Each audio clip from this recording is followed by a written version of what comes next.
Looking ahead to later tonight, the governor will deliver his annual State of the State address. So this is when the governor will tout his administration's accomplishments over the past year and then lay out his priorities for the upcoming year.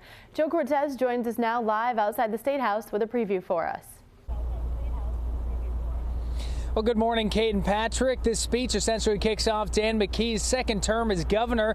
It'll happen tonight at 7 o'clock inside the House chamber at the Rhode Island State House. And they'll be discussing a lot of the big issue items on the agenda, and they'll be looking at the goals for the next legislative sessions. Now, don't expect to see any specific dollar amounts discussed, but we could see comments on the potential cuts before the fiscal year. That comes with a projected $330 million deficit for the fiscal year beginning in July, and we can't expect to see the governor's budget proposal in the coming days. Now, yesterday, the governor got a chance to speak about his address at a press conference. I'm going to be speaking to the people who love this state. I'm going to be speaking to the people that have a great deal of pride in their communities, and I'm going to be asking them for help to move our 2030 plan forward and keep the momentum going that we have in the state of Rhode Island.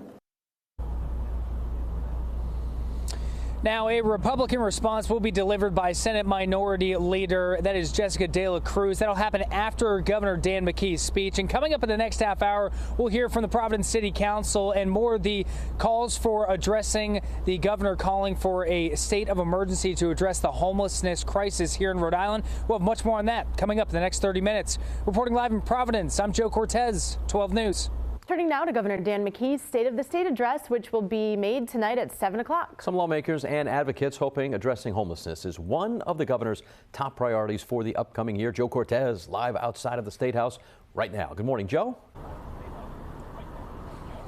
Well, good morning, Patrick and Kate. Senate President Dominic Ruggiero, Majority Leader Valerie Lawson, and Majority Whip David Tikoyan, they all joined colleagues in calling for the governor to declare a state of emergency when it has to do with the homelessness we are seeing across the state.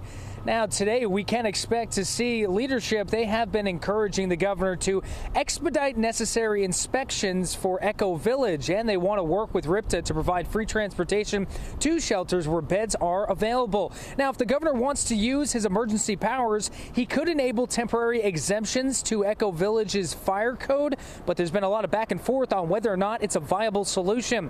Now, here in the city of Providence, the city council is still working with groups to try to organize other locations suitable for emergency warming shelters, but they're calling on city and state leaders to explore other options. Right now, I think that's the most impactful decision that anyone in the state of Rhode Island could do. But what's the most concerning part is that there's still folks outside today and later this week in these freezing temperatures that don't have a place to sleep at night. Now, state leaders have also asked for a joint review of the state's plan to address the homelessness. That is scheduled for Tuesday, January 21st. Tonight's State of the State address is happening at 7 o'clock. WPRI 12 will have it live streamed both on air and online at WPRI.com. Reporting live in Providence, I'm Joe Cortez, 12 News.